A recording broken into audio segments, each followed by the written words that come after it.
Well, hello, everybody. Pastor Andy here. Welcome to Making It Simple. We're back with you here on Monday, September the 13th. Normally, that wouldn't be necessarily all that big of a deal, I guess, to give you the date, but today happens to be my birthday.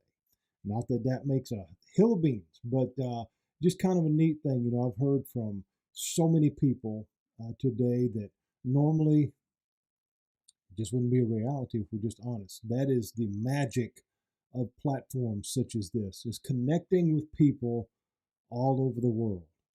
Literally, I mean, it's just an amazing tool. Um, the Bible talked about that before the Lord could come back, that everybody on the planet would have to hear the gospel. Many people back in the 1800s, maybe even in the 1930s and 40s and even 50s, really wondered, how is that possible? Although with God all things are possible, one would say, how can that be? How could we reach the far ends of the world? How could we get here or there? Even at that time, sometimes transportation was even, skeptical because, boats and planes and whatever were very, very minimal. And in some cases, obviously, back a long time ago, they weren't even in existence. Um, so here we are in 2021, and I can sit here in front of this microphone, in front of this camera, and I can talk to you no matter where you are in this world if you've got an internet connection. It's pretty awesome. And because of that, hundreds and hundreds and hundreds of people have connected with me through this medium. And many people today have said happy birthday. I'm so grateful for each and every one of those. I personally, I don't make a big deal about birthdays, not for myself. I always do for my children and other ones that are important to me, my wife and what have you. But for myself, maybe not so much. But when we look at the blindness that selfishness creates, um, it truly is overwhelming at times. Uh, I've talked about this a lot lately because of the narrative that we've been dealing with the leadership during the time of Jesus, because they were so determined to get him by hook or crook. Again, they didn't care about what the method was. They didn't care how underhanded it was or how rotten it was. They didn't care. And now, even now, as it's written in the Bible, as recorded history, I don't even think they didn't have that foresight to care that people would read back and history has not treated them well. They didn't care. Because much like the person that spends all their money on a lottery ticket and wins $5, even if they cost them thousands to get that $5, in their mind, they still won. They can't see beyond the fact that they lost everything they had. The blindness of selfishness is very much the same way. I got my way. I'll give you a personal example of something that happened to me many, many years ago. I was pastoring a church and we grew it exponentially. It was the healthiest it had ever been. It was doing phenomenally well. Well over 300 people. Now, I understand some people would think, well, that's still not big. Well, for the area that it was, it was the biggest show in town, no doubt about it. Within the confines of that was a small group that said, we don't like this. We don't like all these new people. We don't want this here. We want our little church back. And by different methods and different avenues, that's exactly what happened, until all that growth and all that everything was dwindled back down. Of course, I was gone, but just down to a handful of people. You would think that would be very discouraging, but among those that got their way, had the attitude of, we won. That is the mindset here. See, they didn't care who they hurt. They didn't care how far they had to go. They didn't care what methods had to be used. They didn't care if it was dishonest or deceptive or vindictive or criminal. It didn't matter. They didn't care. They wanted their way. And they were all about that. So we see they've been dealing with the blind man who's been healed. As I shared with you last, they went down the conspiracy route, saying, well, okay, we just don't believe that this happened. So yeah, he was faking being blind. That was never true. He's always just been a phony his whole life. We're going to go ask his mom and dad. We found in our last time together that that's exactly what they'd gone and done. And they went and talked to his parents, and they said, listen, we know who he is. He's our son. And he was born blind. And now he can see. How that happened, we have no idea. We can only go by what he told us. But if you really want to know, you go ask him. You go ask him. He's old enough to answer you. So we're clearly here seeing that this was an adult. We don't know the age, but that's neither here nor there. But they just said he is of age. You go talk to him. Did they know more? Yeah, I think they did. And that tells us by the verse that we find that we start ourselves on today. It says in verse 22, these words spoke his parents because they feared the Jews. So, in other words, they didn't deny Jesus. They didn't deny the fact that this miracle had taken place, this incredible giving of sight had taken place. They just didn't talk about it. Why does it tell us that they feared the Jews? In the next part of this, it said, for the Jews had agreed already. In other words, they'd already established this fact, that if anyone, regardless of who it was, confessed that he, this is Jesus, was Christ, he would be put out of the synagogue. Now, why is that important? I want to talk to you about that for just a minute. It tells us here that they had great concern about this. And in fact, they didn't say concern, it says fear. This was something important because the parents here, again, they're saying, they told him the truth. They said he was born blind, all this different, but you go talk to him. He'll give you all the details. He's old enough. He's got the answer. Again, they didn't directly answer more about Jesus. They didn't give the details that maybe he came home and said, hey, mom and dad, I can see. Met this guy named Jesus. He anointed my eyes with clay. We don't know all the details of what their conversation was. But it tells us that they had fear of this group, these Pharisees, because they were already knowledgeable of this standing order, that if anybody were to speak of Jesus in a good way, and indeed those that would confess him as Christ, they'd be thrown out of the temple. That's what it means by the synagogue. This was a big deal. This was a big, big, big deal because basically what that means, it's like being excommunicated from everything. Societal matters, work. You got to understand the strictness of the rules at that time. When we go back in the Bible account of the woman with the issue of blood, not only was that a medical condition, obviously, and all the ladies that are listening understand that if your monthly time never went away for 12 years, it would be exhausting. It would be emotionally crippling. It would just be depressing. My wife went through a battle with that lasted about 4 months, and I know what it did to her. I can't imagine 12 years. But here we see, why was that important? Well, because in the law, she was considered unclean. And basically that's what this means, is if you've been thrown out, you can't be a part of anything. She couldn't go be around anybody for a long time. These people knew that this group and their rules they were serious about. But it also tells us their heart. We've talked a lot about their heart. And they're basically saying, if you don't agree with what we tell you, if you don't believe what we tell you and go along with what we say, that we're going to throw you out. We're going to excise you. We're going to we're going to brand you, basically, I guess, for lack of better terms, that you're going to be labeled. Here we are, 2021.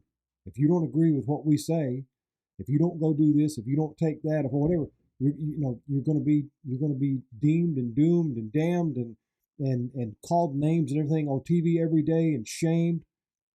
We're right back at it, friends. It hasn't changed one bit, not one bit, because that's where we are right now. If you don't agree with everything that's being put out, whatever the narrative may be, and again, I'm not taking one side over the other. I'm just saying the freedom of choice, the free will that God has given us is still intact from God's point of view. But man wants to interject his opinion in that. Man wants to come in and say, nope, we're going to tell you what to do, and if you don't agree with us, we're going to make you pay for it. That was exactly what this passage is all about.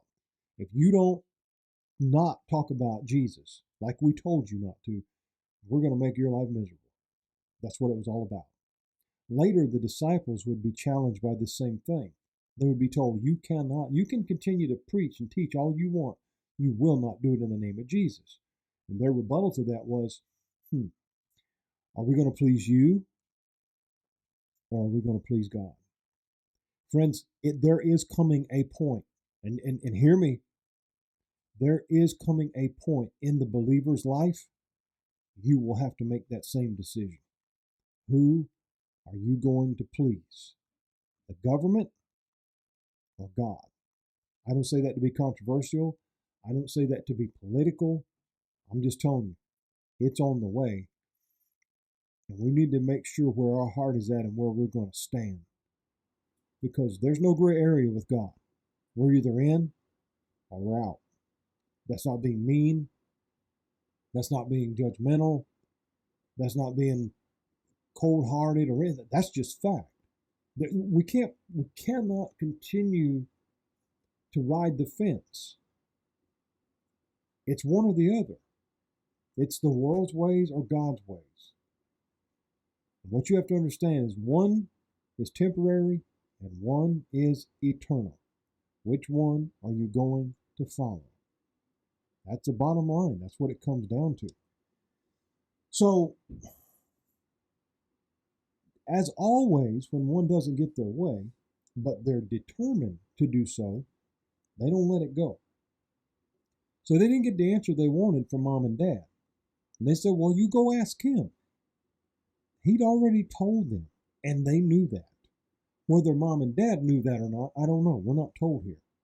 But it says that they had talked to his parents, and just as they had said, it tells us in the next verse 23, he is of age, ask him. Then it goes on and says, so they called him. They went back to him.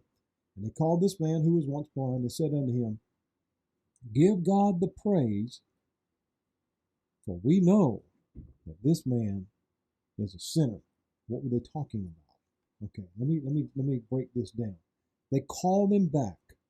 So they weren't satisfied with the answers they've gotten because it wasn't what they wanted to hear.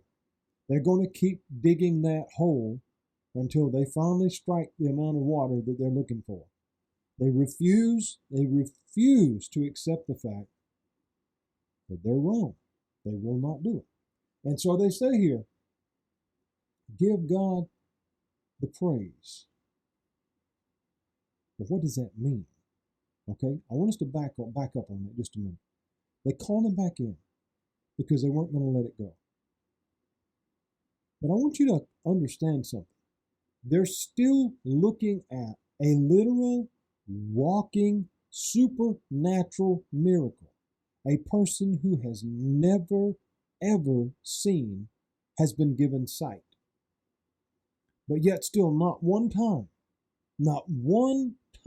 in any of these conversations have they ever given an excited statement about that. Not one time have they said, man, this is incredible. Wow, praise God. Look at what God can. Never. Never. It's always been about when did it happen? Who did it? Why? We got to get him. What does that tell you?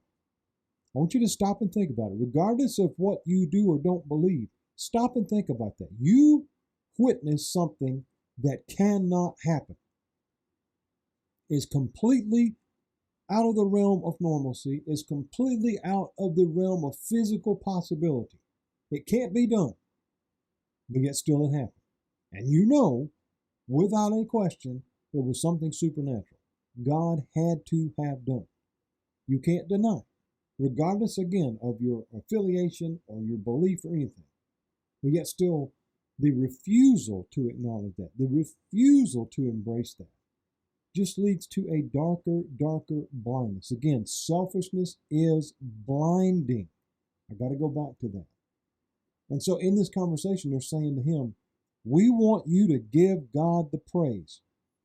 That is another way of saying we want you to swear to God that you are telling the truth, because we know. Now that's key that they use that word. We know that this man, they're speaking of Jesus, is a sinner. They're saying he's an imposter. He's not real. He's phony. He's a smoke and mirrors magician, or whatever the case. He can't possibly have done what you claim.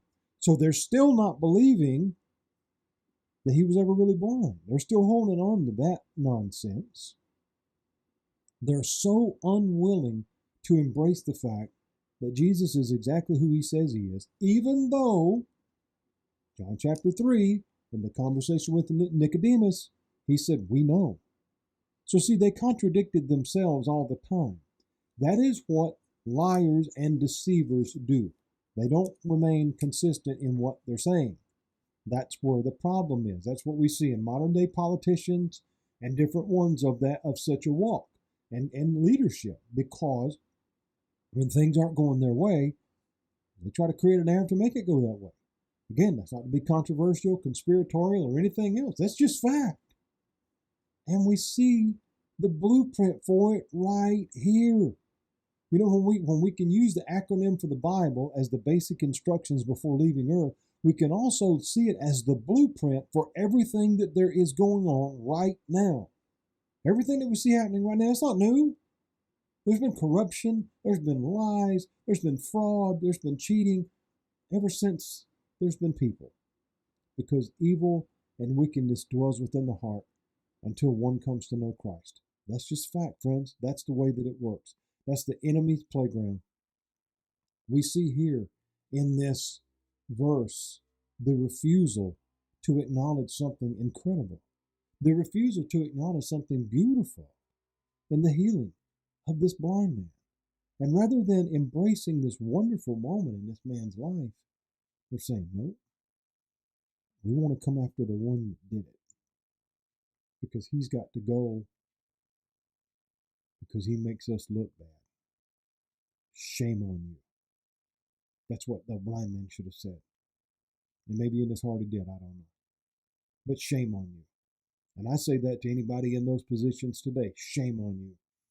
That you put your own power and your own lust for power above the needs and the desires and the livelihood of others. Shame on you. God needs to work a miracle in so many hearts today. That is my prayer every day, regardless of the position or the title, from the top all the way down. My prayer is that God would move on hearts, because friends, we're in trouble, and God is the only one that can fix this mess that we're in. If you follow me through all of these, and this is going to be episode 135, I believe, or 34 today. If you have followed all of these lessons from John chapter 1 until right now in John chapter 9, you've seen a consistency in this message, and you've seen the consistency in how this is building, and you also see how it absolutely 100% applies to right now. I hope it's been a blessing to you. Lord willing, I'll be back with you tomorrow. Another day older. Hopefully not deeper in debt, like Tennessee Ernie Ford used to say. But I'll be coming to you tomorrow from my home office as I get a chance to work at home tomorrow. But God bless you. Thank you for joining me today on this special day for me. But also a great time to be back with you at Making It Simple I appreciate all of you. I pray for you daily. Thank you so much for your support, your comments, and the continual encouragement I get from doing these programs every day. God bless you. Have a phenomenal day.